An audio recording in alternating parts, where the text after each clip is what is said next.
Okay. Are we recording? Okay. Yeah, and is there anything like in particular your listeners you think like to hear, or like like you said, finding value in certain things, or I think just talking about the book process, which I'll bring up, like how you went through publishing and stuff. But other than that, no, I think they just like unique personalities and different kinds of journeys and that kind of stuff. So I think you'll be right on the money. okay, awesome. Cool. All right, let's jump right in. Welcome to Turmeric and Tequila. I am so excited to be here today. We have a connect, my favorite. Shout out to Jen Josie. We are welcoming Tonya Fritch to the mic. She has been in the service industry for over 20 years and is now a self-published author. She just came out with her book, Just the Tip. So we are going to unpack her journey, how she got there, how she published the book, and really highlight the conversation around humanity in the service industry. So without further ado, Tonya, welcome to Turmeric and Tequila. Thank you. How are you doing? I'm good. I'm excited. Like I said, I know obviously Jen and the connects are always my favorite. So I think we're already like one step past like the just get to know you. So that's always like a nice streamlined process. Oh yeah, and Jen has already texted me a million times saying we need to meet up and talk about Kristen, but we have to think why we do it. I love that. I know. I'm hoping someday soon we can all like have some tequila in person, like together. I would love that. I was actually thinking about that today because like you're so easy to talk to. Like you said, as soon as we even connected, I felt like I already knew you for years, and I think Jen felt the same way. So I'm sure you get that with everybody. I was like, wow, she lives in Colorado. I was like, I am totally down to come out there with Jen, do a girls trip. I told her. Like, obviously, they don't have tequila breweries, like so we can't like tequila hop, but we still can. You know, we can do beer too. I mean, we're not biased by anything. Like any libation is acceptable. Well, but so tell us about that. Tell us like how. Well, let's start with like young Tonya, how you kind of got into service industry. But like, give us like the background. Like, did you play sports growing up? Like, how did we get to even wanting to work behind the bar or be a waitress? Yeah, so growing up, I actually did play sports. My family was very oriented in basketball. My brothers are both 6'4" and 6'5". Wow. Parents are really tall. My dad's like 6'4", my mom's 5'11", so it's kind of, I'm normal, I'm 5'5".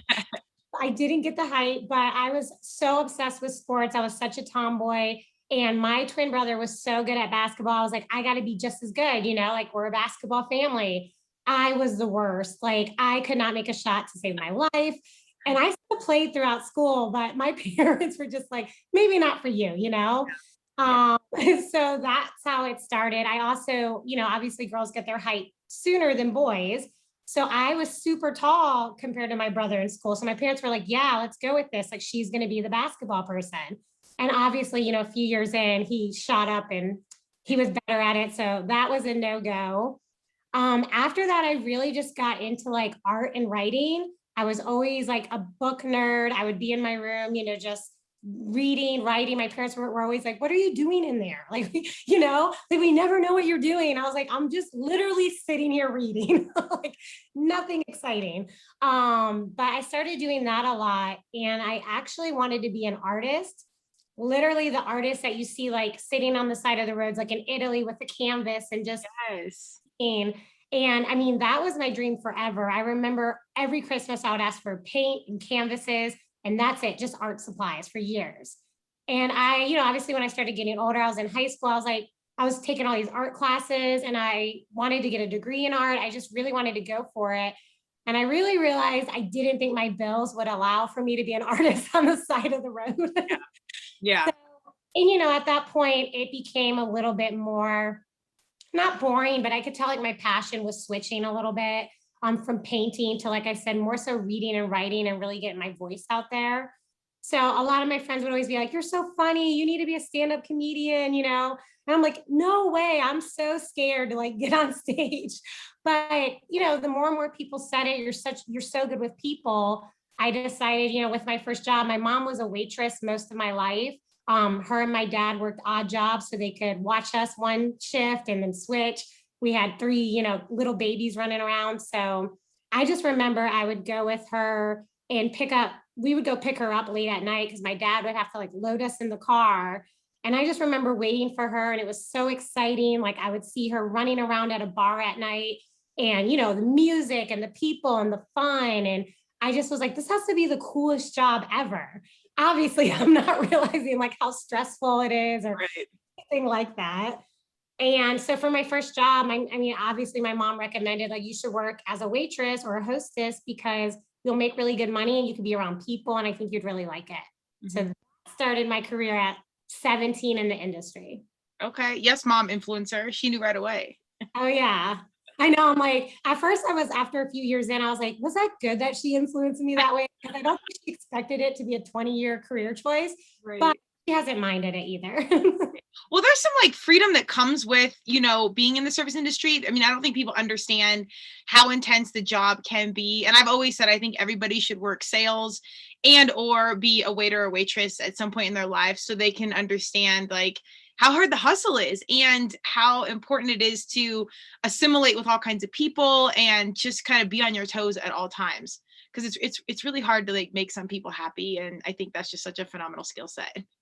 100%. I agree with that. I even say that in my book. I say, I think it should be a law that everybody has to serve 1 year before adulthood Yeah. because, I just think, I mean, I don't think people understand, like you said, meeting people and dealing with people and the wants and the needs. And you're just a person, you have no idea how to deal with this person's food allergy, or if they had a really bad day, maybe they got fired that day. And it's a mood, and you really do have to make them happy. Your whole pay is based on pretty much giving someone an experience. But Right. it's such a great skill set to bring in any job. Completely agree, especially in 2021 when we're not having a lot of human interaction. I think people forget that sometimes that one setting during the day when you went out to eat might be your only human interaction for the entire day. So I think that's awesome. But also, I do, like you just said, like you're catching the brunt of whatever is going on during that day. Oh yeah. And I mean, this isn't in the book, but I just remember one story and it was years ago. And the only reason why I remember is because like, I just was surprised I made an influence on this woman's life. But basically she came in by herself at a bar I was working at and she was just not happy. She had an attitude. I mean, I could just tell there was nothing I was going to do that was going to make her happy. But I just was like, you know what? I'm going to keep smiling. This is, I just want to make her feel good. I don't know why she's so upset, but hopefully this helps. At the end, everything was wrong with her order. I mean, like literally, it was just one thing after another. And I said, okay. And I'd been in the industry for years at that point. So I kind of understood the gist of, how to keep going, even though it doesn't seem like it's going anywhere. Yeah. And she called over my manager at the end of the night. And I was like, come on, like, give me a break. Like, I've done everything. And I thought it was to complain because that's all the vibe I had gotten up until that point. Yeah. And my manager comes up to me after she leaves and she was like, I just want you to know that lady like was almost in tears thanking me for your service. She said she's never met a nicer, kinder, more, a person that could help her. Like she said, my mood was so bad. She was going through something, either a divorce or a death in the family. I can't remember. And she just said she left with such a good mood. It was insane that I never stopped smiling when she was there and it made her smile. Yeah. And I was so shocked by that because if you would have seen our interaction, I couldn't tell I was making any difference, but for her it did. So I was really surprised. Good for you for like just keeping your stuff together. To me, that's like a good business person. Like, no matter what, or even a good athlete, like you keep your composure even in the thick of the situation and you just maintain to your true self. Like that's really hard. How old were you at this time? I was 20 at the time. Okay. So that's still pretty young. Like, Yeah, pretty young. And to deal, honestly, and that's another thing with people do start in the industry pretty young. They'll start off as hostessing when they're like 16 to 18, and then they move into serving around 18 to 20. And then when you're 21, you want to become a bartender. So it's like a level thing. yeah. But 21, you're dealing with 40-year-olds, 50-year-olds, 60-year-olds. It's hard for them sometimes just because of different generations, and how they deal with younger generations to respect you kind of because they're like, you're a little kid, like I'm 70. I don't I don't need to treat you a certain way. And just to keep your composure, I think is a huge win just to have for any skill set.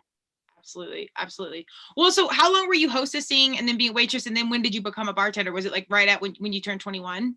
It was when I was around 24. So it really depends on the place, but interesting fact in case anybody's ever trying to get into the industry in a bartending job and everybody knows this, I'll just throw it out there. unless you've been with the same bar forever, it's really hard to move up into bartending. It's the best paying position. It's, in my opinion, once you start bartending, you won't want to serve food again. It's a whole different group of people. And, without that, people can't really get into bar jobs, not the good bar jobs, the very high volume, the not like just a restaurant sitting down bar jobs. So I always say, fake it till you make it. And every bartender I've really known have lied and said they bartended somewhere else before. Okay. What you say is, hey, I bartended at this dive bar, not in business anymore. Oh. But it depends what bar you're applying to. Every bar I've ever went to, no matter how much experience I've had, you have to relearn the bar anyways. So there's always training. So either way, yeah, as long as you know how to pour a vodka soda or a tequila sunrise, these are simple 2-ingredient drinks. You're going to learn. So people are like, oh, I'm so afraid. I've never done this before. And I said, no, even me, if I went to a new bar tomorrow, I have to relearn the whole bar. I have to see where everything is. I have to learn your cocktails. So it kind of feels like you're starting, the first time every time. Yeah. Yeah. I mean, that makes Oh, sense. go ahead. Yeah, I was just gonna say, getting into it, I started hosting when I was 16. Honestly, that's kind of all I thought I would be doing. I was in high school still, and I just needed some car money, some gas money. And after that, I was like, of course, I'll go to college. I was dabbling in community college at the time, and I was just burnt out on school. I just didn't know what I wanted to do after the art thing. So I took a break, a very long break. Sure. I decided waitresses made more money than I did. So my manager actually came to me and said, I think you'd be a great waitress. You have a great personality, and, I think it would be a great job. So I started doing that. But as soon as I started doing that for a few years, I knew when I turned 21, I wanted to be a bartender and kind of just move my way up, with the skill set. Yeah. So that's what I did. And I've been bartending now for, like 12 years, I think. Oh, wow. Okay. And at the same place? No, so I stay at places a really long time, but a lot of bars, will close down after a few years. So I stayed at my first bar for 7 years, actually. Wow. Bartending. It was great, lively atmosphere. It just ended up closing down. And then I went to my next job for 2 years, and then I went. So I guess and then I went to this job. I've been here for a few years now. So. Wow. I feel like that's more loyal than most young people now in the corporate game. Like every couple years, you're kind of switching on to the next thing. Oh yeah, and I think it's partly is when you get a good bar job, you don't want to lose it because it's really hard to get in that next spot. Because they have their own people who have worked up, and for you to come in new, they really want you to be able to prove yourself. But sometimes there's just not a spot open. Right. Well, I think people forget, how hard it is to get into, how much money you can make, but how much power you have in the system. Like everybody wants to drink, especially those crowded nights, or people come to bars when they're feeling bluesy. And so like now you're part-time therapist.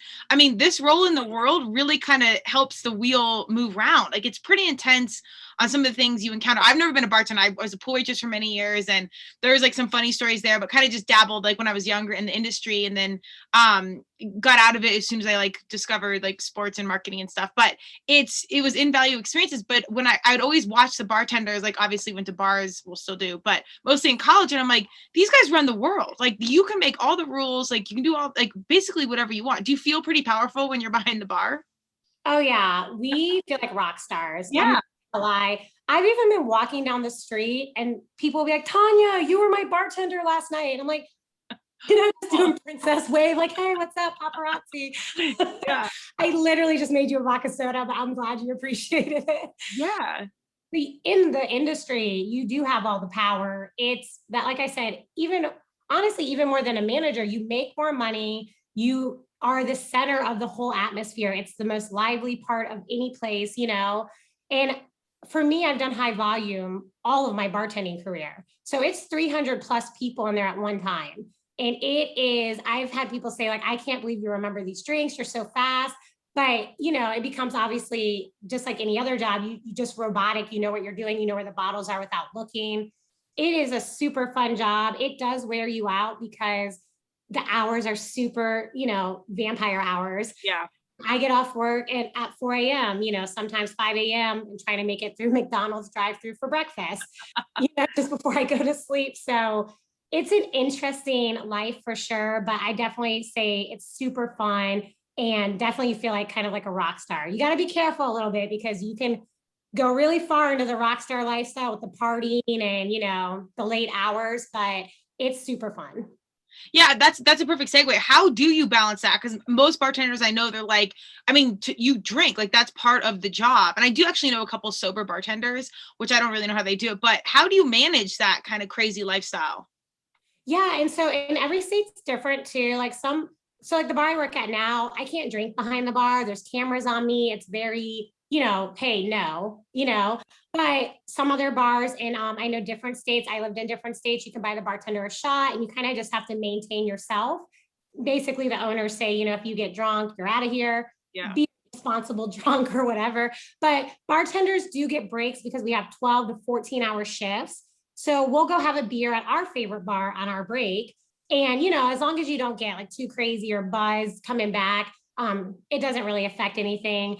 But I will say when I was younger in the bar industry, I was all about the party too, You get off shift, you go to somebody's house and you drink because you didn't get a Friday or Saturday night. Now you're up till 5 a.m. Now you're hungover. Now you have your next shift, and it just, I remember probably for like a good few years, not years, like consistently, but I just remember I was like going out a lot, very social as a bartender. And honestly, in the last few years, I don't really see a need to like drink behind the bar or like sometimes I'll get a drink on my break, but kind of makes you sleepy. Yeah. So I realized I do better without that. And honestly, seeing everybody get so drunk, you kind of realize, I mean, you don't ever see yourself like that, but I see 300 people a night like that. And I'm like, oh, not a good look sometimes. Yeah. Yeah.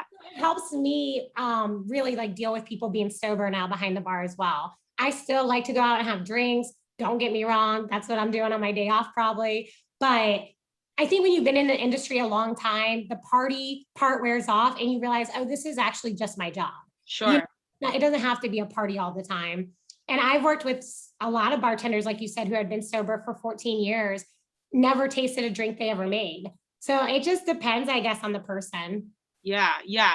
I think that awakening, I think you got to go through some processes of like, okay, the party's done now. And then you need to be a professional and you understand that this is how you make your living and you can be extraordinarily successful if you're on the ball. So you're kind of incentivized to not be, a college style fool, just drinking and pressing the line so much.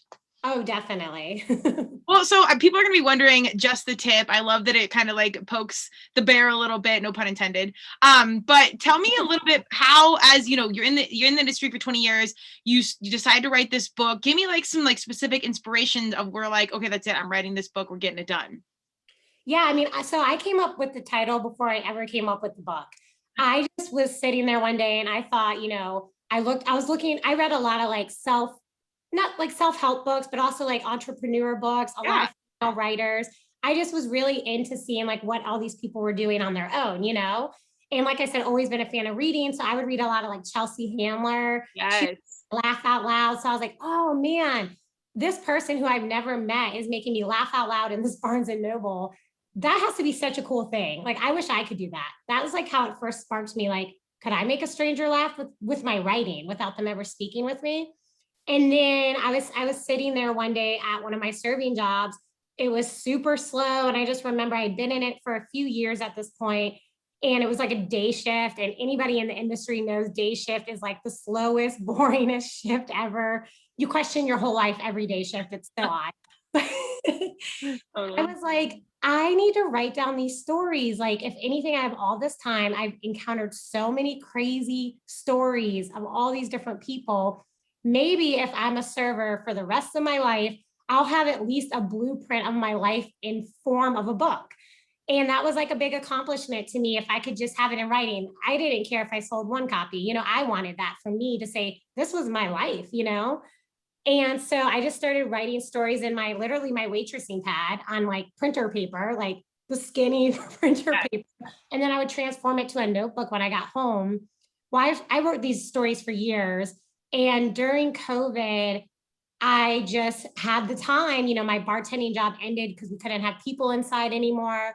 I was working during the day. My day job ended as well. So I was just sitting there like, you have to put this book out. you always say you don't have time. And if you would know my friends, the fact that I put this out after talking about it for so many years, they're like, finally, I didn't think it was actually happening, but I had the time and I just went for it. So I I had never published before or wrote a professional book before.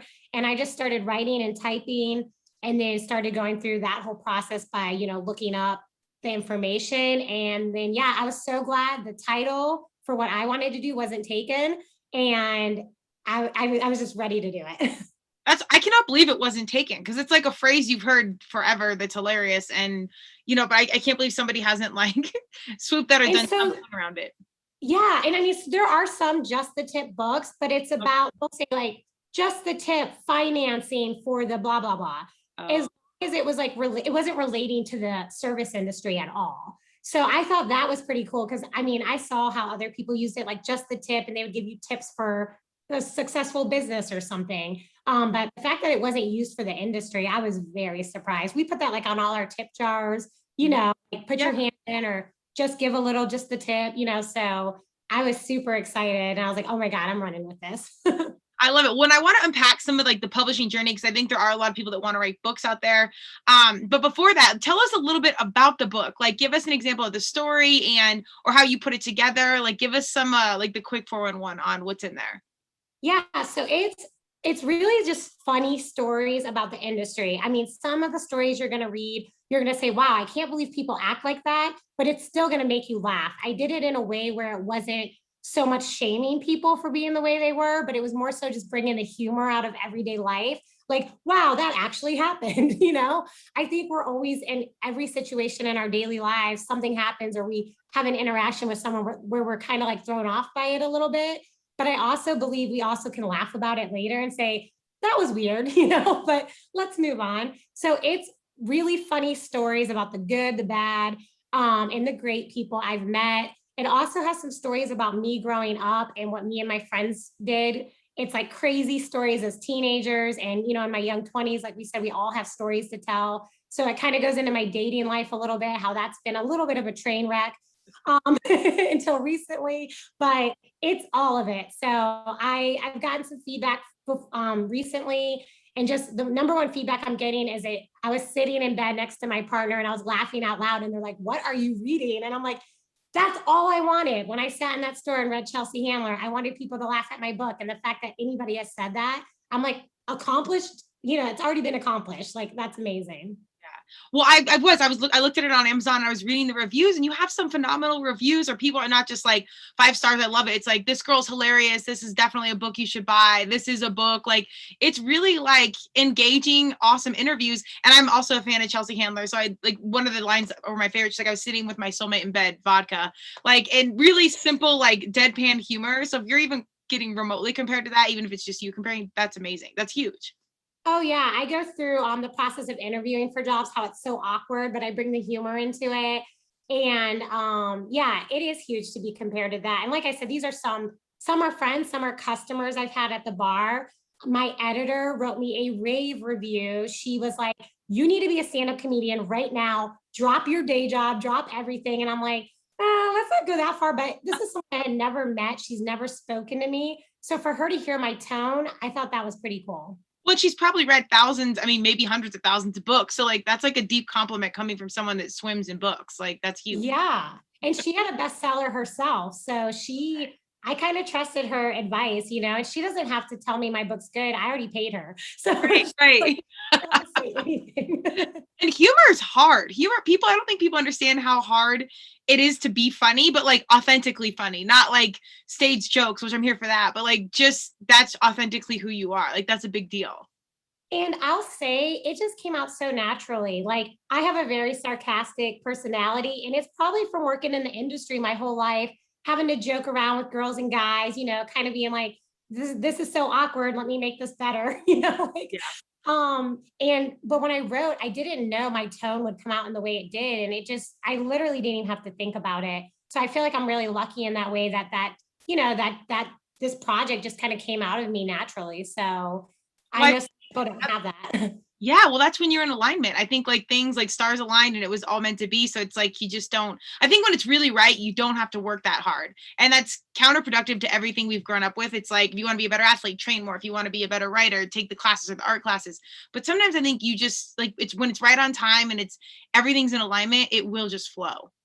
Yeah, I totally agree with that. And maybe I had to wait all those years for the ideas to come more clearly, or for me to be, well, maybe for technology to even be where it's at now. If I would have released this at 19 when I first thought of it, they didn't have YouTube, they didn't have the TikTok, they didn't have the Instagram. I mean, it would have been very hard to market my book going door to door. Totally, totally. Or podcast. Yeah. Yeah, exactly. Well, give us an example of one of like your favorite stories or funny stories or something that might surprise us. Let me think. I'm putting you on the I mean, I guess I'll just bring up like the intro. It's, Okay. I don't know if you've ever had this when you're nervous. So, or nervous or just overthinking things. But basically, my biggest pet peeve has always been going into an interview and they always ask, why should I hire you? And I'm like thinking, and in my book, I intro it with, man, like I started getting nervous and I was like, I looked at the sign and looked at the interviewer and looked at the sign again, clearly displaying we're hiring, as the interviewer is asking me, why should we hire you? Well, you guys need somebody, like I'm here, I'm a person. And I talk about in the interview process how my eyes started doing that blinking thing. Like when one eye starts twitching really fast and it won't Yes. stop. And Yeah. so in my interview, literally like covering one eye, hoping this person doesn't think they need to call 911 on me and instead hires me for the position. And it's basically like my freak out moment. And then at the end of the book, it says how I went on to get hired. But there's so many stories. I mean, I could go on and on about friend stories or just in the service industry. I mean, I still have so many more that I haven't even told. It just breaks into bartending towards the end of the book. So my next book will be all about the bartending industry, which is even crazier. So yeah, I don't know if there's like a specific one I could do on short term, but I definitely think there's a lot of funny stories in there. I like that there is like a part one and then now part two coming because I would imagine the bartending because you see people get so wasted, like they're so drunk. I don't think they even remember the stories. Like if you were telling the story, they wouldn't even know that it's about them. No, and of course I changed names I say to Sure. protect the guilty instead of the innocent. And my friends are texting me and they're in my book and they're like, am I Annie? Am I Kristen? And I'm, those aren't their real names. And I'm like, I don't know. What do you think? And it's kind of funny. They're like, oh my gosh, but they're laughing too. So a lot of regulars I have at the bar, they're like, am I in it? I was like, you haven't made it yet, but you might be in the next one. So Right. You better do something super funny. yeah, exactly. That's Oh, hilarious. I mean, actually, that might be one cool story, real quick. It's not a cool story, it's crazy. I was working a day bar shift and it was my first bartending shift. And which, by the way, not that this really, I don't know if this plays into anything, but the bar I started working at only hired guy bartenders. It was 5 guys behind the bar, and then it was cocktail waitresses who were female. And so I was a cocktail waitress, and I made pretty good money doing that. But I wanted to be a bartender. Like they made more money, and they, we said it was the party, it was excitement. I begged my manager. I worked there for 2 years as a cocktail waitress. I was like, please give me a chance behind the bar. And without saying it, they said, we don't hire female bartenders because we notice they get distracted. They might flirt with the customers. And I'm thinking, I'm looking behind the bar and these guys are only flirting with the customers. Yeah. It's like a boy band back there. And I'm like, no, no, no, no. I would flirt way less than these people. And I know I'm on my game. And I convinced my manager to give me one night behind the bar to prove him wrong. And I did. And he was good with me after that. He was like, okay, I literally started every weekend after that because I proved myself. And I was the only girl bartender there besides one that started before me, which was years prior. The whole time that bar was open, which was pretty cool. Well, that's huge. That's huge. Because again, you saw your mom as a young female making moves in her profession, and now young girls that are coming in, or even if they're 18, let's hope 21 if you're the bartender, but they're young enough to be like, okay, like somebody, like there's opportunity to step out and shake up, and make some waves in any point in any industry. So I think that's a huge deal. Yeah, I do too. And go back to my real quick story on my first day bar shift. So I'm like, I'm working weekend nights, and they're like, can you pick up some day shifts? So of course I am, because I'm trying to prove myself at this point. And this guy comes in, he's wearing sunglasses, it's inside. So I'm kind of already thinking this guy's a little off. I'm like, okay, he's like not really talking, but he's ordering like a shot here and there. And it's like noon. So I'm like, all right, I mean, I'm a bar, so I guess it's fine. Yeah, I don't know your life, you know? Yeah. And all of a sudden, I haven't really served this guy in a while. He's just kind of chilling by himself. Well, he has sunglasses on. I really can't tell if his eyes are open or closed at this point. And the guy beside him all of a sudden jumps out of his chair. And I'm like, what? The guy beside him had turned towards him and started peeing on him, thinking he was in the bathroom. And What? this business guy, I mean, he has to tell this story all the time. I don't know who he is, but he's in a full-blown suit and he's there for lunch. And all of a sudden there is piss, all over his entire right side of his body. Oh. And we obviously were like, dude, you have to go. Like, you're peeing on our customers. And he gets up and he literally falls to the floor. In the sense, he was so drunk, he couldn't even walk. And it wasn't from me. Like, he came in, I guess, drunk, which is another way you're not supposed to let people drink at the bar with sunglasses. It was a slow day. I was like, never again did I let people wear sunglasses at the bar. But that guy left with literally covered in someone else's urine. So, oh my God. He didn't call the cops? I'm just watching this guy pee on somebody. Yeah, it was very awkward. So what'd you guys do with the guy that fell on the floor? We just, I went to get my manager and we escorted him out. And I mean, he was just so drunk. He ended up sitting outside for a little bit and then stumbled away. And I don't really know, honestly, what happened after that, but it was crazy.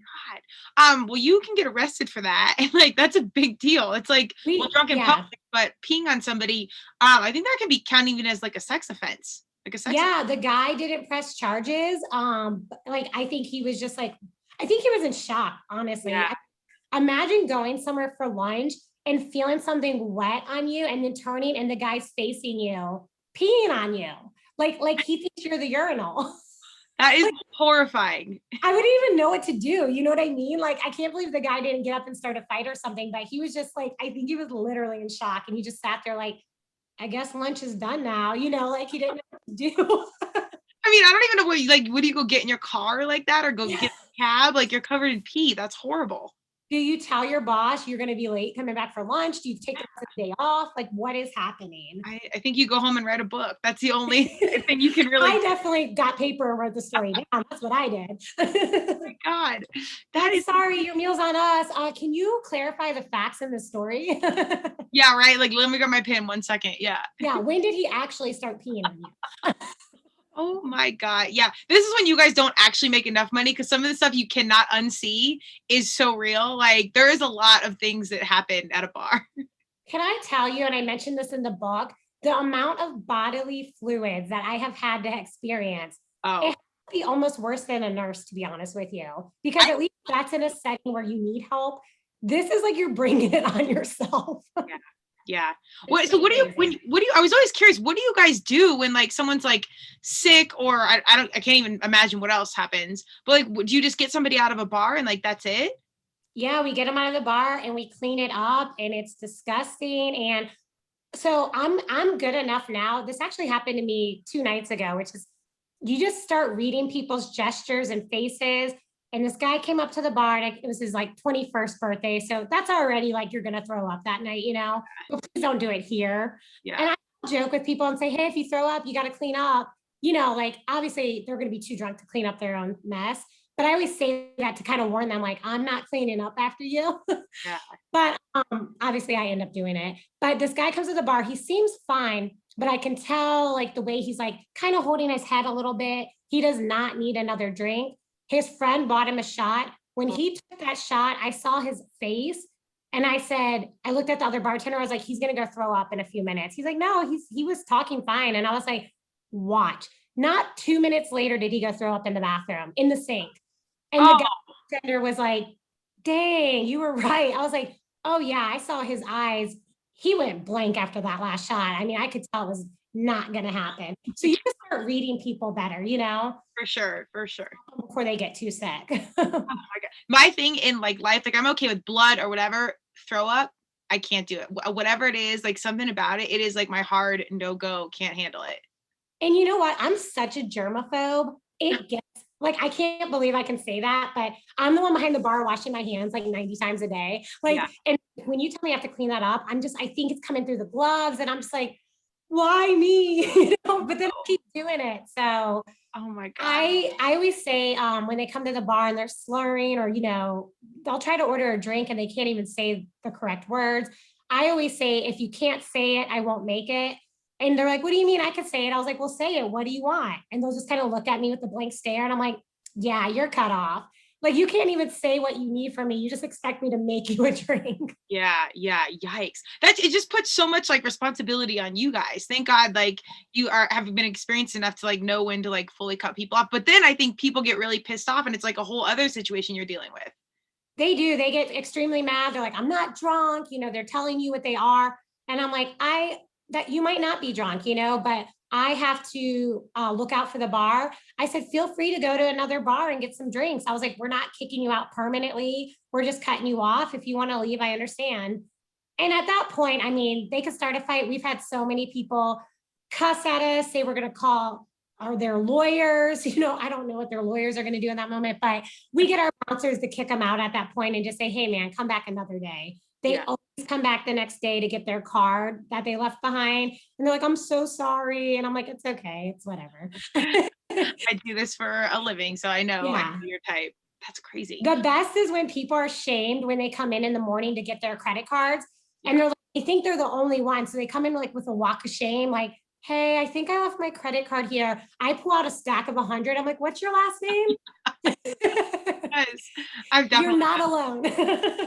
Which, I mean, it's probably a good thing because like then you lose your wallet or whatever. Like the credit card being left at the bar can be one of the better things. That sometimes that's the last thing you have left that you know where it is. Yeah, exactly. So I mean, I'm always so happy we keep people's credit cards because like you said, they could have left it on the side of the road or in a cab. So much better. They could trace it back to the place they got drunk. 100%. And then the good thing about credit cards or bad thing, you can see exactly what you bought and you're like, okay, no wonder I was acting a fool because I had 42 drinks. So yeah, I thought I wasn't drunk, but these 42 shots are telling me something different. Huh. Yeah. I love it. Well, let's pivot a little bit because I think, like I said, I think there's a lot of people that listen that want to know about the writing process, myself included. Tell me, you obviously had the content, you had the idea. What was your first initial step to being like, how do I write this book? Like, what do I do to even be a self-publisher? Yeah, I just really started researching online. So I would go to a lot of YouTube channels at first, to be honest, and I would look up self-publishing, self-authors, anything around that. They had a lot of people on there telling their process. So that helped me out a lot. I started following also on Instagram a lot of self-published authors as well. Books I would read, funny writers, female people that were doing funny things, just because, like I said, it was like more of a Chelsea Handler vibe. And I honestly reached out to a lot of people on Instagram through messaging who I never met. They live in different states. And I said, hey, can you help me out with self-publishing? Like, how'd you get your first book started? A lot of people didn't respond, but then a lot did. And they walked me through the entire process. Some of them even offered self-publishing classes that I took for free. And literally I wrote down all the notes from the beginning to the end on how to get my book published.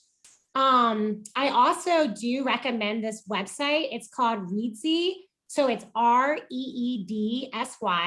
So it's kind of weird, but it's for anybody who's writing, editing, wanting to format your book, maybe a ghostwriter, maybe you have a story that you can't really tell yourself because you're not a good writer, but it's an amazing story. Someone can ghostwrite it for you by just speaking with you about the story. They format it. You can come up with designs for your cover through a designer. My editor I met through Reedsy was in New York, and my book formatter and designer was in the UK. So very cool. And you basically on Reedsy, you tell people about your project and people will come in and say what they're used to publishing. You can see their whole profile, all the work they've done, and then they'll quote you on how much money it's going to cost. So you get a pick. It's all in your hands. It's a really cool website. That's amazing. And what's like a realistic budget for this entire process as far as monetary and then as far as time? I would say it really depends on how big your book is. And then, how picky you are about the book. It depends how many times you want the editor and the designers to go back and forth. They really do charge per, like they might charge you like say $300 and that gives you 3 edits. As if I edit it all through, you check it out. You're like, no, I need more, come back. And then after the third one, they'll re-quote you. Designing, It was around, so honestly, both were a few $100s, depending on what package you wanted. They all would give you multiple packages, and it depended, like if your book needed formatting, if you wanted an ebook and a paperback format, if you want a hardcover, it's a lot of different things you need. But I would say, honestly, you could keep it under $1,000. I know $1,000 sounds like a lot, but to have your whole book formatted, edited, designed, all the pages are correct, because I think a lot of people don't realize, especially if you're self-publishing, Amazon and KDP is a big self-publishing site, obviously, and they have to have certain dimensions of your spine cover, things that I would have no idea how to format, Yeah. So I could say you could do it for under 1,000 and have a perfectly good book. And, I tell people, like, I definitely think you'll make that back with your book, but if not, I'm sure we've spent like $800 on something else and not a book that we created, Absolutely. Yes, at the bar. Yeah. In a weekend. Yeah. Yeah. Okay. No, I think that's incredible. And just like you said, like the timing is everything. But now, as much of a bad rap as social media and things get, it's exponentially helpful for entrepreneurs to streamline marketing, to connect with people all over the world, and do something. Like when you say $1,000, to me that seems extraordinarily reasonable. I thought it was going to be way more than that. It's very reasonable. And the coolest part is when you self-publish to something like KDP and Amazon, they print your book on demand.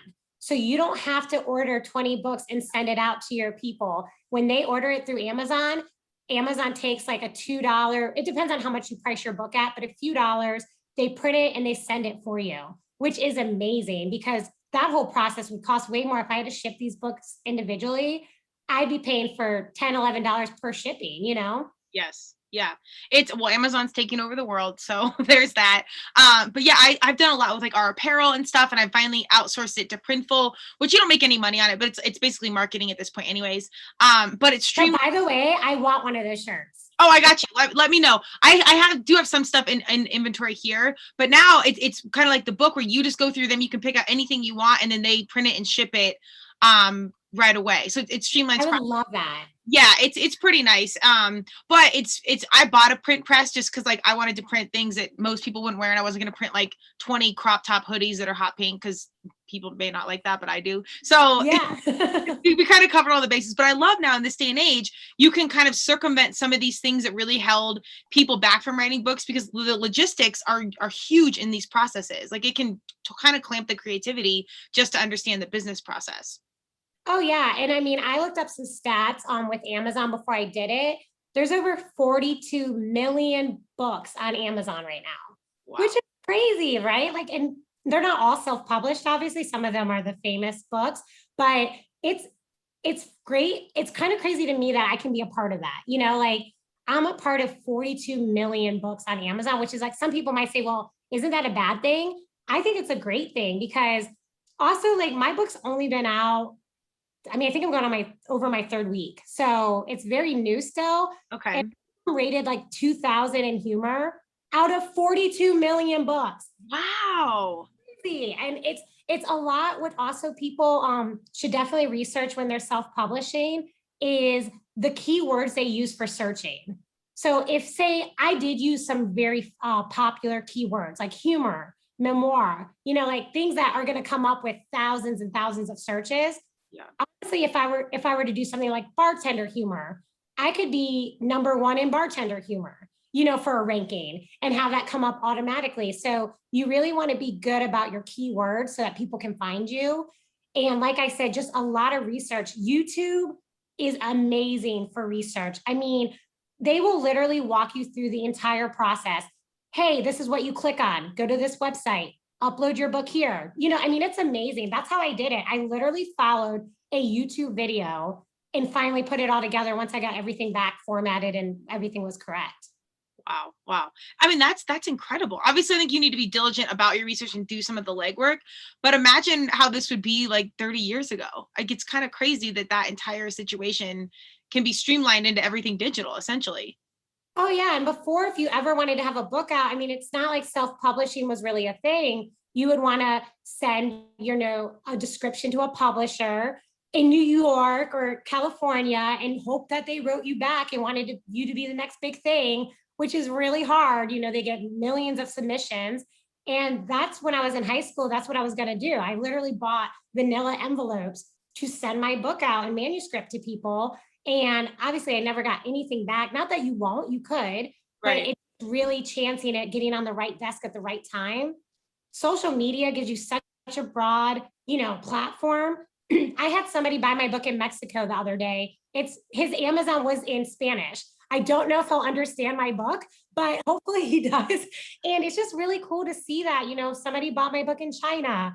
And like, even if it's one person, like, wow, my book's over there in China right now, somebody's reading it. That's huge. That's huge. Yeah. Well, 42 million. I literally have this exact same conversation primarily with myself about podcasting, because everyone's like, every time I'm like, oh, I have a podcast, like everybody has a podcast now. And I think there's like some odd 2 million or whatever, but only so many have more than like 10 episodes. And like, I think 2% have more than like 100 episodes. So it's very few, but even 42 million books, there's billions of humans in the world. Like that's not that many when you really look at the scope of how many humans are in the world and are potential consumers. Right. No, it's not. And that's the thing. It's worldwide. Yeah. That's nothing. That's a drop in the water, like, so I always tell people, I thought it was crazy, like to be ranked at all in any book category, Absolutely. You could have put me at 1 million. There's still 42 million books. You know what I mean? Yeah. So it's really cool. Well, I think that kind of brings the conversation full circle around the humanity point. You can see somebody in Mexico or China relate to your stories and never know them, obviously, probably different culture and beliefs, potentially different, gender, socioeconomic status, like all the differences in the world. But there's like this human through line around humor and experience and probably drinking. But like, it's really cool that you can be creative, exercise your art and your life experiences and have like this human connection.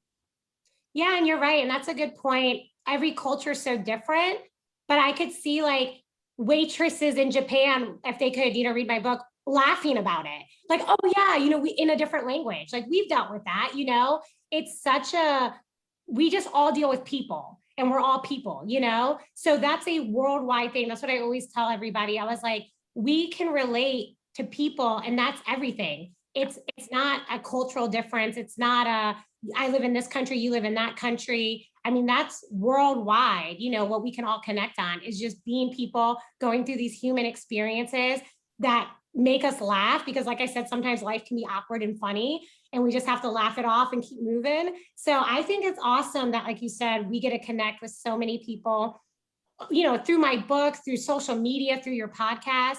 It's just awesome. Like, I wonder like how many, do you ever like wonder how many people from other countries are just tuning in and like, wow, I want to do my own podcast or I want to write a book. I've never thought about that. So it's really cool. Yeah, my host actually, it will show where downloads happen across the world. And it's obviously primarily America, but Russia, Japan, Australia, Belgium, like Canada. I love that. Yeah, I think there was one in Uganda. So my goal is obviously to get every country checked, like at least one download in every single. Yes. But it's crazy to like really, like you really sit there and you're like, somebody bought my book in Japan or China. Like when you really think about that, it's insane. Like that's so crazy to think that there was a connect line there. Yeah, it's really crazy. And then the person in Mexico messaged me on Facebook or I forgot how they got my information. I think I saw it and then I messaged them or something. And they sent me like, oh, I can't wait to read it. And I'm like, okay, like that's awesome. I was like, share it with all your friends. But like you said, I would love to see, I don't know if reports will show me exactly who bought my book unless I know, like they reach out to me some way and say, hey, and they show me like, they'll show me their Amazon orders and have me like block their address for like promotional stuff. And it's like in China. And I'm like, okay, like, or Mexico. And I would love, like you said, if I could get a book, one person per country, how cool would that be to have like a piece of you all over the world and like stories for someone to laugh at? That's awesome. Well, who knew that like, one night on a 21st-year-old's birthday, that was probably one of the more annoying nights of your life, is going to be a connect point for you and somebody in China. Like that's insane. Yeah, you're right. I love it. And honestly, that's what I really do love about the bar industry. It's really hard to get out of once you get started because most bartenders love their job. You get to talk to so many people. If it's slow, like you said, I'm your therapist. If it's fast, I'm your best friend. We're out for a good night. Like you just be everything for everybody, which can be exhausting sometimes, but it's also so cool because I've just met so many connections and people throughout my life that later down the road, they connect me to somebody else, you know, and it just keeps going. And I'm like, wow, this is a big network. This is crazy. Yeah. Hashtag Jen Josie. There she is. I know. That's what I was just thinking of. It's so crazy. I love it. Well, I want to be sensitive of time. Just really quick, do you have any, I'm starting this thing with turmeric and tequila. I want to know what your chill is and then what your thrill is, kind of like your turmeric and then your tequila. So can you tell us what you do to kind of chill out and then what you do to thrill out? Yeah. So chilling out, I love to go hiking. I just want to be in the woods by myself or in the mountains. I am such an outdoor nature chick. I could lay in a blanket in a field all day and just soak in the sunshine or go to the beach. So I would say that's my chill, is being outside, kind of disconnecting from all these great social media platforms. And then my thrill is kind of along the same lines, but more fun, is like traveling, but going to places I haven't been before, you know, experiencing the nightlife, doing some activities there. So, you know, I love to travel, going overseas. I haven't done yet. I've only been to like Mexico and Canada. But I hope to go all around the world. And that's like my thrill, is to like see new places. Yes. I see you doing that, doing a book tour. I'm just going to put that into universe. So Yes, I hope so. I've had a lot of local bars reach out to me, like speakeasies, who want me to do a book signing and reading. And I was like, that's kind of cool. that's amazing. And I'm going to put it out there too, that a podcast might be in the mix, and I'm super excited about that idea. Yeah. And also, just real quick, because since it is about tequila, part of it as well. Do you ever drink this tequila? I actually brought it down. Someone gave me that for my birthday. I haven't tried it yet. So I won't say it's the best, because people are going to be like, no, 1942, you know, the fancier stuff is the best. Yeah. Yeah. This is an amazing tequila. Okay. Like sponsor them. They should sponsor me. Yeah. It is only tequila where you can take, from what I've tried so far, where you could take chilled or not chilled. There's no burn. There's no weird face you make at the end when you're sucking on your lime. You don't even need a lime. Okay. And me and my friends have been such a seller on this. A bartender recommended it to us one time, and he was like, have you ever tried this? And we're like, no. And then we like stocked up on it.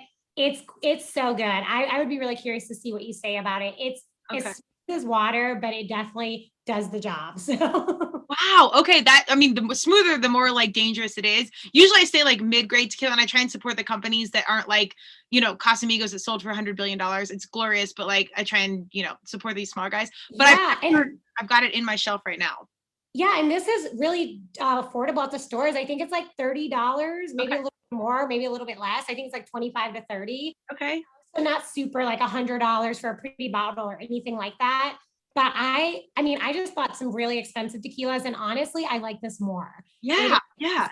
So I'd be curious to see what you say, but I definitely wanted to recommend it to you in case you hadn't heard of it, because like obviously that's your thing. I love it. Well, and I mean, you're the pro here, so I always like hearing, because you can be good at some things, but like you need true professionals to guide some pieces of the process. So I hold major weight in your recommendation there, and that's so funny that I have it literally on my shelf and I haven't tried it yet. So I'll try it and I'll tag you on Instagram or something basic to make sure you know. Yeah, that would be awesome. I love it. All right, well, tell us, where do we find you, Tonya? Hit us with your website, the Amazon, anything you want to share. Yeah, so if you go to Amazon, you could just go to Amazon, type in my book, Just the Tip. It will come up in your search. I think it's like the third search down. So you might get some apparel from somebody else. And then my book is right there. So you'll definitely see it. It's a girl with like a blue shirt, and you'll get it. It has my name on it, obviously. Also, if you want to check me out on my Instagram, I'm going to start a professional Instagram as well. So you'll see all the links in my book on that. But that's Tonya, my first name, Tonya .Fritch, Fritch. That will be linked to like my website and everything as well. And yeah, that's pretty much where I'm at right now. I love it. I love it. Yes. I got to get the book. And I love that everybody is holding up to their face, so it looks like them smiling down. I thought that was like a hilarious little easy play. It's so funny. I didn't think about it when I was creating it, but I knew I just wanted to show her nose and mouth and her biting her lip. I like planned this whole cover with my designer, from the colors to everything. And then as soon as I got it, I did it. You know, I was like, oh, this is funny. Never told anybody about it. Everybody started doing it. I really want to start pushing like people to do it and like kind of take a picture with it. And what I really wanted to do is, if you buy my book and tag me in a picture of you holding it up to your face, I want to put a tip for life on the bottom. So like, this is this person who, they bought my book, Just a Tip. and what's their tip for life, and just kind of promoting people while promoting my book at the same time. I love it. I love all these ideas. You are definitely on path. This is like where it's going. I can just tell it's just so natural and it's flowing through you. So I think the journey's like literally just beginning. I hope so. I feel like that too. It feels really good. Like you said, I don't feel like I'm trying too hard on this. It's honestly, and I will tell people just because it's so simple, but I think I mentioned this before. I just say, just do it. Yeah. Everybody second guesses themselves. I'm sure you did when you started your podcast. I know I did. I was like, I'm not funny. I can't write. I don't know. Is my grammar off? Like, is anybody going to want to read this? This is stupid. I'm not anybody. And not to be down on myself. It was just something I was unfamiliar with, but everybody has to start somewhere. And I say, just do it. You won't believe the amount of support you have waiting out there for you until you do. Yes. So well said. I think that is such golden advice. It is so hard to start and it's so hard to just put your foot in the water. But once you just start a little bit, I do think that process naturally unfolds. And if you're in alignment and it's right, it will unfold. Like you don't even need to have that much control over it. You can just keep showing up. Yeah, exactly. You said it perfectly. Just keep showing up and eventually you're just going to be on the path one step at a time until you look back and you're like, wow, I just completed that whole journey. And I took so long to take that first step.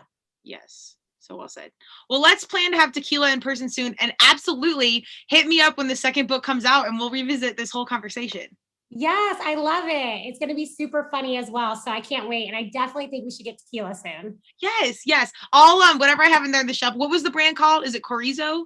Yep. Mm-hmm. Oh, okay. Or Corzo, I guess. It's Corzo. Corzo. Okay. I'll make sure I leave enough for you and Jen for when you visit, or we'll get another bottle, I guess. Yes, we'll bring bottles for sure. Well, I appreciate your time and energy, and let's definitely wrap again soon. Okay, sounds good, Kristen. Thanks, Tonya. Okay, bye.